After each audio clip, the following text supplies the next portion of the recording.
It's that time of year y'all are driving around with your tire pressure light on because it's getting cold and tire pressures are falling. So today we're going to find out, how does tire pressure affect snow performance? And Case, what are we doing? We're going to do an acceleration and braking test at the manufacturer's recommended pressure, 10 below the recommended pressure and 10 over. And we're going to find out what is the best and worst for snow performance and how should you run your car in the winter. We're going to run all these tests on the factory tire that came included with this Honda Passport Trail Sport. This is a General Grabber AT, and it's a new car. It's got just a few thousand miles, so these tires are nice and fresh. If you look here in the door jamb, you'll see Honda recommends 35 PSI in the front and rear tires.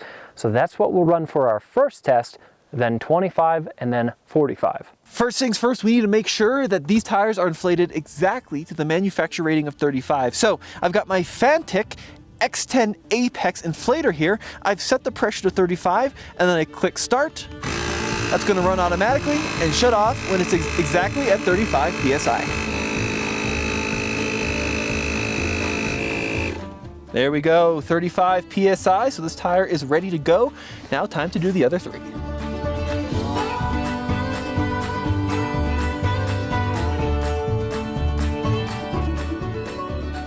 So the reason I want to do this test is because I've got a lot of friends that as it gets cold, tire pressures decrease and they drive around constantly with the tire pressure light on. Now that can have really negative effects in terms of handling and of course fuel economy, but I do want to see what does it mean strictly for snow performance.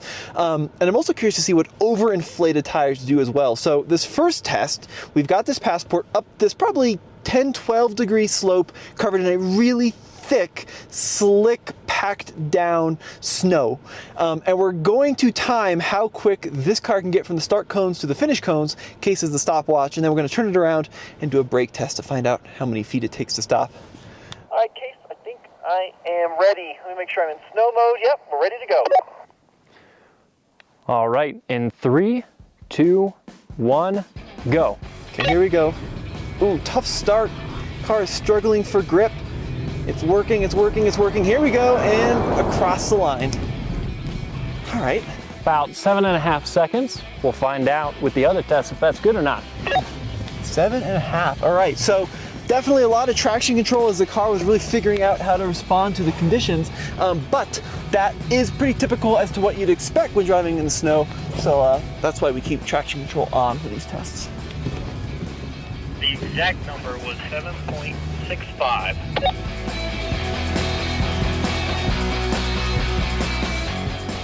All right, so for the braking test, I'm going to accelerate up to 15 miles an hour, which should be enough speed to get us a pretty consistent stopping distance, because this is a pretty steep and very icy hill. Let me know when you're ready. We are ready. Here we go. In 3, 2, 1. 10, 12, 15 miles an hour there, and on the brakes. Whoa, still an ABS. Whoa! All right, that probably doesn't look that dramatic, but quite a big amount of sliding for a relatively slow test. Let's see how long it took to stop. All right, Casey's got the wheel of truth. And it's getting narrow. To the front tire. And we are sitting at 45.5, so 45 feet, 6 inches. And that's at the factory tire pressure. In test number 2, we're going to let some air out of the tires to see what impact, if any, it has on snow performance. So in case we use this spaghetti thing to essentially air down all 4 tires at the same time, and it also has the impact of equalizing the pressure across all 4. Yeah, which is nice, it makes it quick. And you can see here, we're just a tick over 25, which is 10 PSI lower than the car should be. Exactly.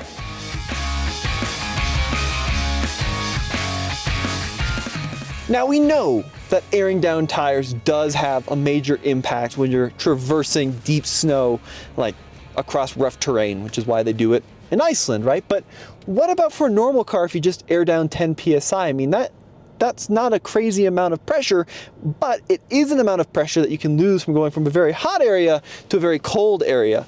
I'm really curious to see now, we may see better results here, and I expect we should because we've got even a slightly longer contact patch, and maybe in future tests we'll try airing it down to 15 or 18 and seeing if that has any benefits for performance. But you can't really drive at any speed at 15 or 18 and have it be safe. So we're at 25, and let's see what happens.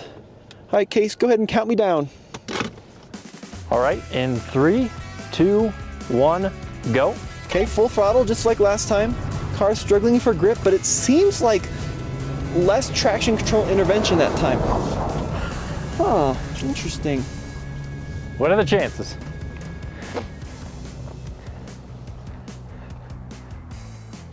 Once again,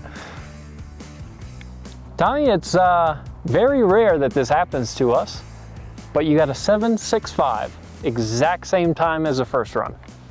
Wow, so no difference at all. Yeah, there's always going to be a little bit of margin of error in any of these tests, but clearly gearing down didn't make a massive difference. Yeah, and I bet if we had a more capable tire and we were airing down to 15 or 12, we might see a bigger difference, but at some point you also run the risk of, you know, spinning the wheel or rolling a bead or something inside the tire. But so far, no benefit to airing down. We'll see how it is on the braking test. All right, are you ready?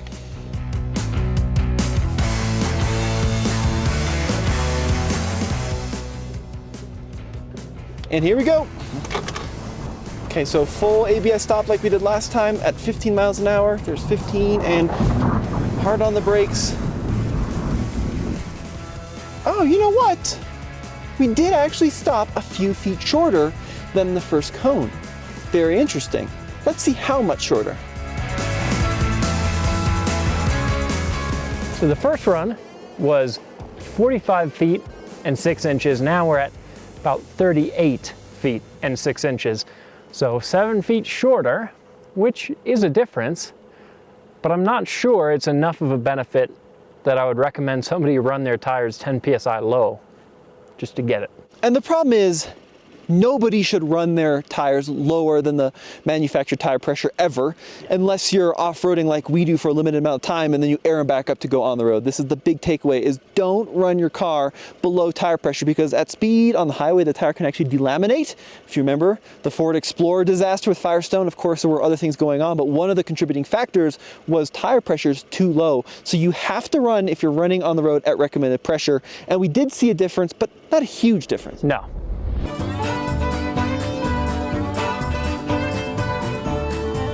Now it does seem really unlikely that you'd have your tires overinflated by 10 PSI when you're out in the cold, but not impossible. Certainly I've had friends, and Case knows some folks too, that have gone 20, 30 PSI above recommended, not knowing what they're doing. So if you're not paying attention, you overinflate your tires. Let's see what happens. So still in snow mode, still in drive, traction on like you drive it every day. Case, I think we're ready. In 3, 2, 1, go. All right, full throttle. Oh, definitely feels like maybe we got some more traction control intervention, some more initial slip. There we go, cross the line. So ever so slightly worse, but still right there in the range. So as far as traction, it seems like it's mostly the tire and the all-wheel drive system that's making the biggest difference, at least on this hard-packed snow and with the amounts that we're inflating and deflating. All right, now for the braking test. We've got these wild dogs that just come out of nowhere. This is one of the fun challenges of shooting in a mountain town. So I'm gonna let these dogs do their thing. Beautiful huskies, and then we can go give it a try.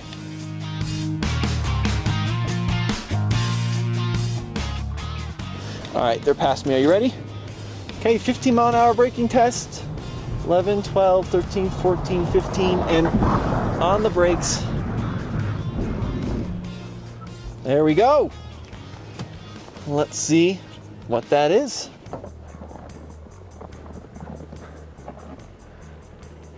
So right here, we're sitting at almost exactly 44 feet. It's 43 and 11 inches. So it's inches of a shorter distance than what we did with the regular tire pressure, which I would say is within a margin of error. So it's about the same. Yeah. Because, unsurprisingly, our contact patch right now is probably pretty similar as what it is at 35, I would imagine. Right, but we didn't go sliding off into oblivion. Now you're probably wondering, why are you doing these speeds so low? Well, the fact of the matter is we only have about a 500-foot runway here to work with. And let me show you why we can't do it in a normal spot. So if you're a fan of the channel, you know we do these kind of snow tests and comparisons a lot, Case. And we always come up here to Montezuma, Colorado, which is 10,000 feet above sea level. And why is that? It's usually a really good place to film it because the snow that lands here ends up sticking for a lot of the time because it's high enough altitude, it stays pretty cold.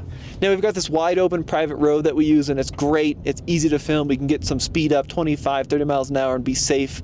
But we're here at the very end of December. It's like December 29th, and it is almost bone dry on the road. Yeah, and it's crazy. And we really can't wait too much longer because if we're doing these videos in the spring, that's through most of the winter driving for most people. So we want to do them as early in the season as possible so that that information is more useful. But right now there's just so little snow here. So we had to go even higher to this little access road that doesn't allow much runoff. So we had to get a little creative, and I'm sorry if the speeds weren't as high as you were expecting or if they weren't as consistent as we were hoping. Yeah, exactly. But it's still an interesting test to see how those tire pressures impacted things. So there you have it. You definitely do see an improvement in braking when you air down, potentially even some traction up the hill, but in the real world, it's not worth the handling risk, the added wear, the bad fuel economy, and the potential tire delamination, so keep your tires at recommended pressure. Thanks for watching this video, and a big thank you to Fantic for sponsoring this one. Head over to alltfl.com for more snow reviews. We'll see you in the next one.